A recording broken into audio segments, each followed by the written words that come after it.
Hello folks, you're on the Desert Adventures YouTube channel. This video is sponsored by Apogee Performance Racing, the makers of the highest performance chain lube on the market. If you need a chain lube that's going to last you through over a 100-mile ride in the desert or the wet mud, you need some Apogee Performance Racing chain lube at apogeeperformanceracing.com. Today we're taking the trusty XR600 up into the mountains. There's an old abandoned building in mine that I'd like to go see I've never seen before, so taking a nice long ride up into the mountains and we'll go check it out. And if you're new to the channel, the bike I'm riding is a 1996 Honda XR600R. Mods done are a 4.7 gallon desert tank, skid plates, IMS foot pegs, FMF exhaust, and some Tusk D-Sport Adventure tires with a 140 rear tire on the rear. And I run those tires at a low pressure of 4 pounds in the rear and 8 pounds in the front. I've been running these low pressures, actually dropped a little bit lower than I was, but I've been running these low pressures for over 1,000 miles now. Tires have lasted that long and performing well, and I haven't gotten any pinch flats riding a variety of terrain, so I'm fairly impressed with them. And this is where the trip started getting a little bit more technical and a lot funner. Always fun to explore a new trail, but I always got to be careful not to haul ass where I've never been. So already this trail seems like somewhere where I could come up over a rise and land somewhere I don't want to. So I'm just going to ride at this healthy, fun pace here and enjoy the ride.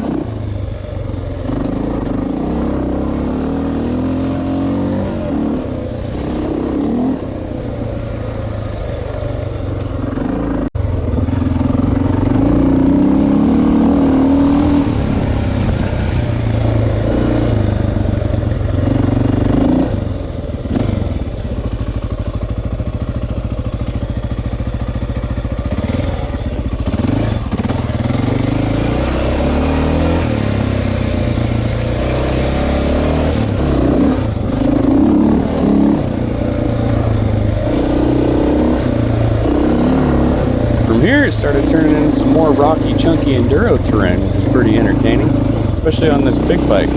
This is one place where those tusks don't quite shine when you get into the slick rocks with the hard compound tire, but they get the job done decently well, and like I said before, they last a long time, so I'm not complaining about them.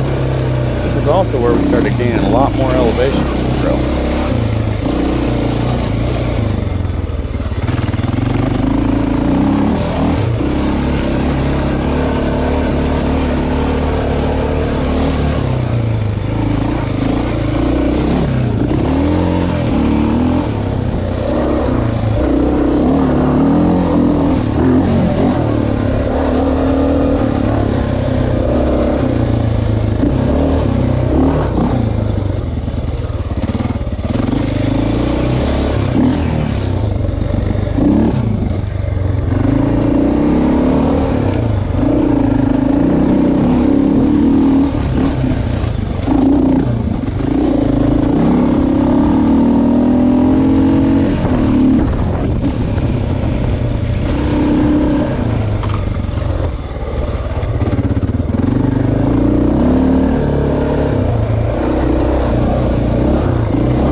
So it's sections like these that I'm coming into, especially downhill, that just never show how steep and technical it is.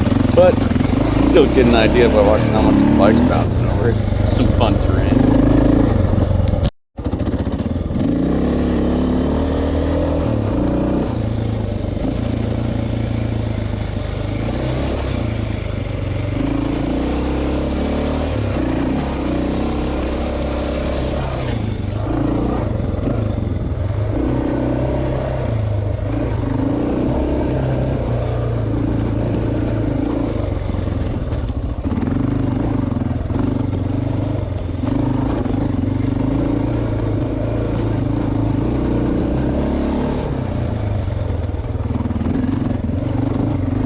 And this trail that I'm riding actually parallels a creek right here, so it dips in and out of the creek, as you can see, and it just gets rockier and chunkier as they keep on going.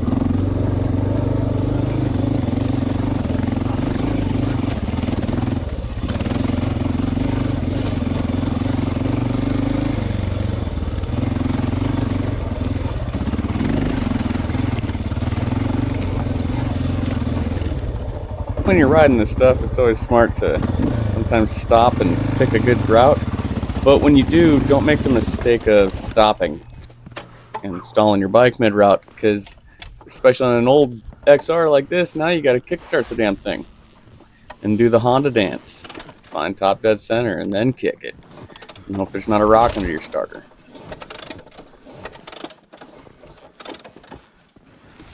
Thankfully, this thing usually starts up fairly damn easy, whether it's hot or cold. So, we're back up and running. Take back off into the rocks. Get some more creek bed riding.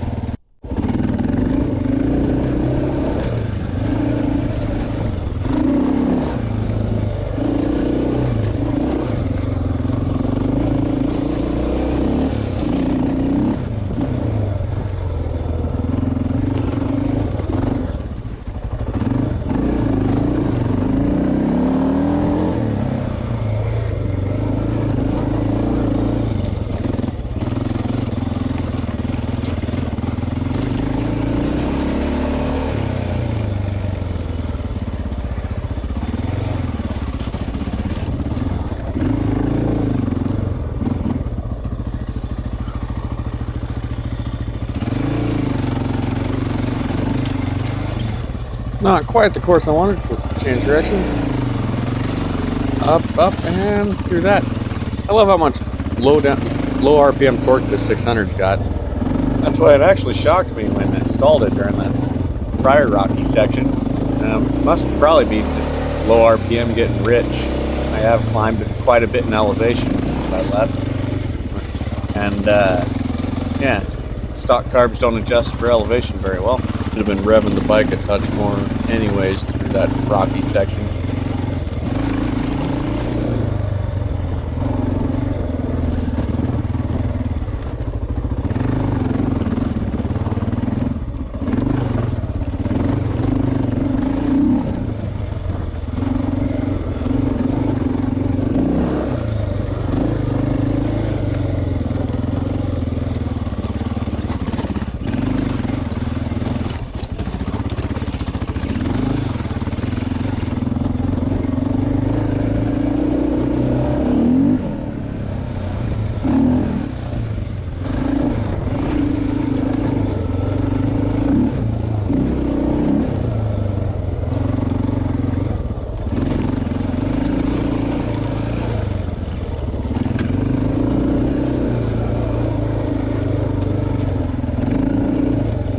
I should have taken a right at that last little split in the path, because taking this route ended up getting me cliffed out.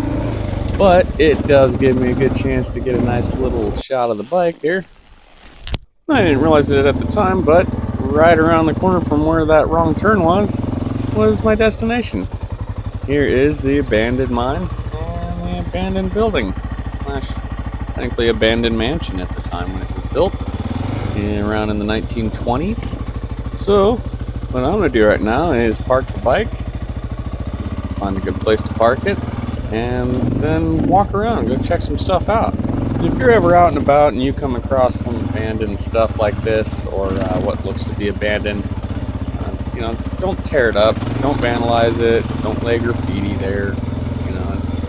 Make sure to leave it there for the other folks to enjoy later on in the future. Don't leave any trash and don't take anything from there. But you are allowed to check this place out, so let's, like I said, walk on over and take a look-see.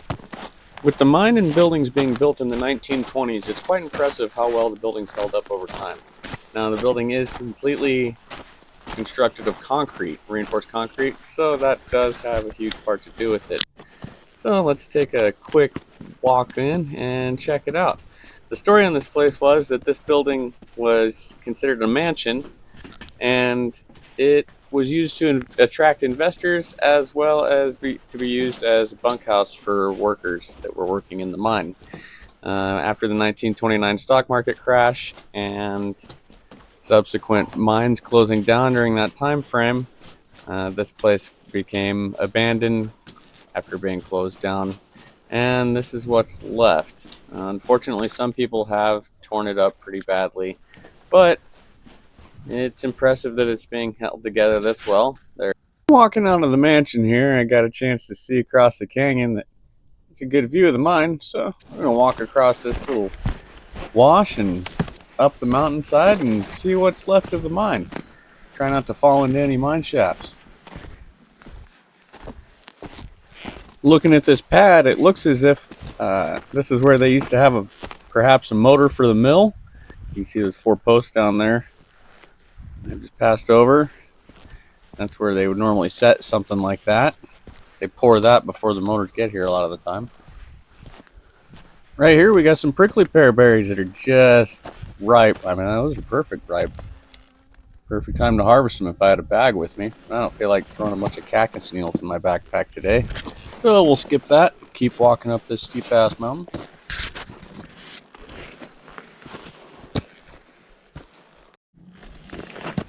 And for the rock hounding fans, you can see I'm climbing on a big old pile of sulfides here. So the main mineral they pulled out of this mine was gold, and they also pulled out silver, copper, and lead as well when the mine was in its heyday. Once I got up to the top here, I was able to find the mine shaft that they were digging vertically in.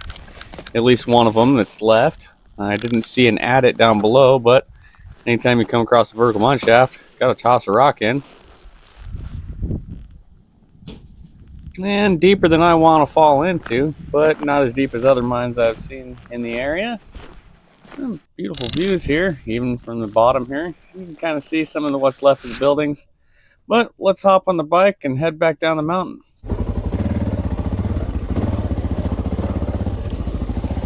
I gotta say, this trail has been super fun. I love some good challenging rocky terrain. And if you look straight ahead of my handlebars there, you kind of see that rocky ledge. On our way in, that's the wrong turn I took, and I ended up on top of. So, yeah, pretty cool terrain to be riding in. I'm super stoked to be checking this out. And since we'll be heading downhill from here on out, we have gravity on our side, so our goal is just to keep the bike upright and keep it floating over all these rocks. And really, this goes for all machines, but keep some momentum over this rough terrain. Especially on the big bikes, if you keep momentum over the rough terrain, it really helps out. It just makes you a lot less likely to fall over, and seems to actually smooth out the bike when you get going fast enough for the suspension to start working for you rather than having to actually get bumped over everything.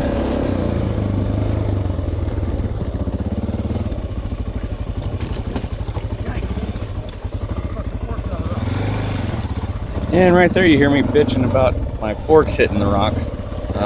One good thing to do also in the rocks is just to try and ride the high line, so to speak.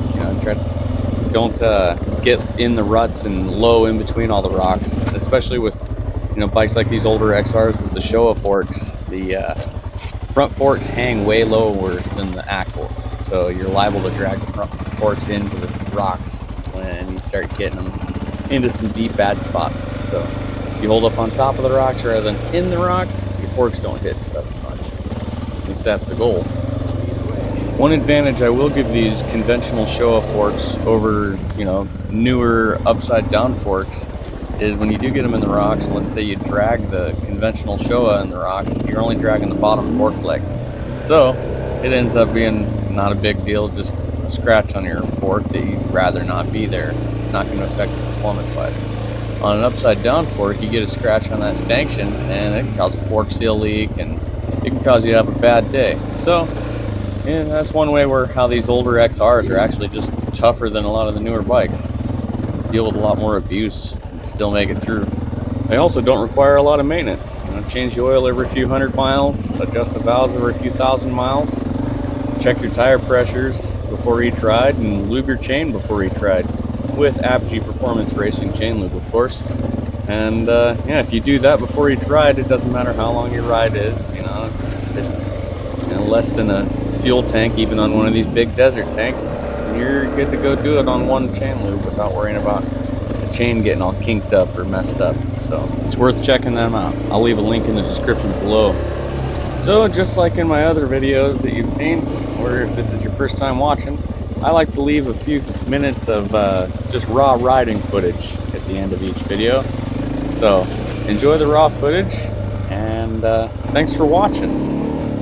Go check out Apogee Performance Racing, and we'll see you next time on the Desert Adventures YouTube channel.